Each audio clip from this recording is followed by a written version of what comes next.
Salam sejahtera Malaysia, selamat datang ke channel Fels Lifestyle. Info padu, info hangat disediakan di dalam channel ini. Satu lagi isu hangat hari ini daripada Malaysia kini. Satu kejutan untuk Tun Mahathir, bekas Perdana Menteri Malaysia. Dr. M cari alasan, sedar dosa hilang wilayah, tak boleh dimaaf. Kenyataan daripada Puat Zarkashi. Berita sepenuhnya. Pemimpin UMNO percaya Dr. Mahathir Mohamad sedang mencari alasan untuk menolak Suruhanjaya Siasatan Diraja RCI Pulau Batu Putih kerana sedar dosa kehilangan wilayah amat besar dan tidak boleh dimaafkan.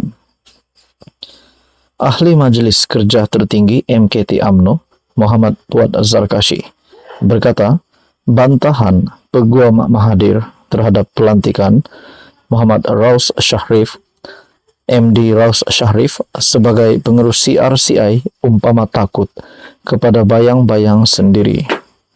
Sebab itu bantahan Tun M tidak perlu dilayan. Rakyat mahu tahu kenapa Tun M batal rayuan semakan keputusan Pulau Batu Putih. Ia amat misteri. Kenapa tidak dibawa ke kabinet? Kenapa buat keputusan dibuat tergesa-gesa? Peguam negara ketika itu pula dipaksa cuti, forced leave soalnya. Tun M cari alasan untuk mengelak RCI. Dia tahu dosa kehilangan wilayah amat berat dan tidak boleh dimaafkan ke anak cucu, katanya dalam satu hantaran di Facebooknya hari ini. Pada 16 Februari lalu, Malaysia kini melaporkan Mahathir mungkin memulaukan Suruhanjaya Siasatan Diraja RCI untuk mengkaji pengendalian perkara berkaitan kes kedaulatan Batu Putih, Batuan Tengah dan Tubir Selatan jika ia terus diterajui oleh bekas Ketua Hakim Negara Raus Sharif.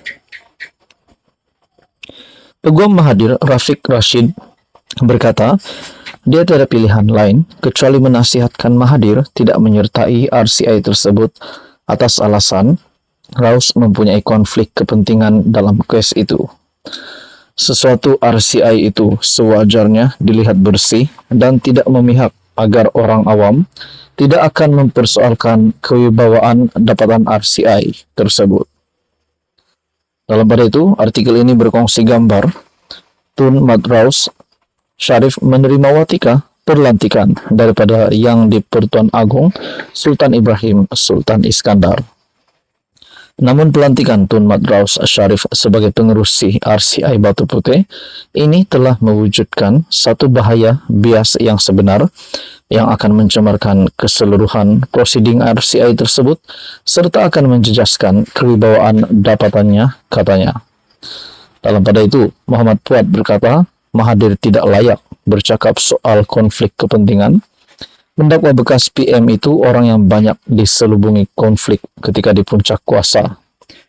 Dia melantik Datuk Muhammad Syukri Abdul yang sudah bersarah sebagai Ketua Pesuruhjaya SPRM, kemudian lantik Latifah Koya, orang politik, ganti Syukri. Perlantikan Richard Malanjun, Ketua Hakim Negara menggantikan Tun Raus juga kontroversi. Bahkan pelantikan Tan Sri Abdul Hamid Badur sebagai Ketua Polis Negara secara kontrak juga dipertikaikan, katanya lagi. Perkongsian daripada Malaysia ini, Dr. M cari alasan, sedar dosa hilang wilayah tak boleh dimaaf, kata Puat Zarkashi. Apa komen Anda? Sekian saja, teruskan bersama di dalam channel ini untuk info yang seterusnya. Halo semua, salam sejahtera Malaysia. Selamat datang ke channel Fels Lifestyle. Info padu, info hangat disediakan dalam channel ini. Tuan-tuan dan puan, hari ini berkaitan dengan titah Sultan yang kita dapat lihat banyak pandangan ataupun penolakan ataupun mungkin juga pelanggaran daripada kepimpinan politik terhadap titah Sultan. Adakah sesiapa sahaja pemimpin politik yang melanggar titah Sultan ataupun titah Raja-Raja Melayu ini perlu dikenakan tindakan undang-undang? Nah, kita mengambil contoh seperti yang dikongsikan di dalam perkongsian aplikasi X, Buletin RMS. Dengan berkongsikan gambar pada tarik 15 Februari 2024, Sultan Selangor tegur label Black Friday. Keputusan Mahkamah Persekutuan. Manakala gambar di bawah pula kepimpinan besar PAS yaitu Taqiyuddin Hasan, Setiausaha Agung PAS, dalam kenyataan pada 18 Februari 2024. Taqiyuddin pertahan kenyataan label Black Friday. Nah, kita dapat lihat dua gambar ini. Yang pertama, Sultan Selangor tegur label Black Friday, keputusan Mahkamah Persekutuan, dan juga gambar di bawah Taqiyuddin Hasan bertahan kenyataan label Black Friday. Nah, di dalam caption, di dalam perkongsian melalui entry X Buletin RMS, banyak kali dah pemimpin PAS tak hormati titah Sultan, tapi tiada tindakan. Seolah ada puaka dalam agensi penguatkuasaan yang melindungi mereka. Harap PDRM di bawah kepimpinan Madani bertindak tegas terhadap mana-mana pihak yang mencabar institusi Raja Melayu.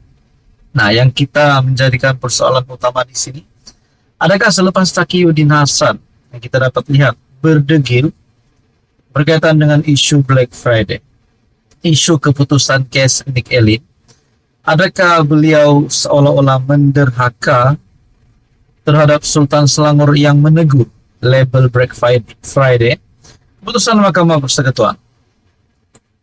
Menurut Sultan Selangor, ada juga ulasan berdasarkan kepada polemik kepentingan pihak-pihak tertentu, sehingga menimbulkan pelbagai kekeliruan kepada umat Islam di negara ini. Sultan Selangor. Nah, saudara-saudara yang amat dihormati semua, mungkinkah seperti yang dinyatakan di dalam caption Buletin RMS, harap PDRM di bawah kepimpinan Madani bertindak tegas terhadap mana-mana pihak yang mencabar institusi Raja Melayu? Adakah di sini Taqiyuddin Hasan berisiko untuk dikenakan tindakan undang-undang sehingga mampu disaman ataupun ditangkap? Nah, itu menjadi persoalannya. Di dalam perkongsian daripada artikel Malaysia Kini pada 18 Februari, Taqiyuddin pertahan kenyataan Jumaat yang hitam. Setiausaha Agung PAS mempertahankan kenyataan Jumaat yang hitam dibuatnya sebaik selepas Mahkamah Persekutuan membatalkan 16 peruntukan dalam enakmen jenayah syariah Kelantan pada 9 Februari. Menurut Taqiyuddin, itu merupakan respon biasa yang dibuatnya selaku peguam apabila ada kes yang tidak berpihak kepadanya. Bila saya kalah kes, saya kata ini Isnin yang hitam atau Selasa yang hitam. Ya, hari yang hitam untuk anak buam saya, katanya dalam nada bergurau ketika sesi dialog antara pemimpin PAS dengan media berbahasa Cina di KL. Itu hari yang hitam untuk kami kerana undang-undang kami di Kelantan diisytihar tidak sah dan tidak berperlembagaan. Jadi apa yang saya boleh kata lagi? Jadi jika saya kata nothing lah, itu bukan respon yang saya orang berfikiran munasabah katanya.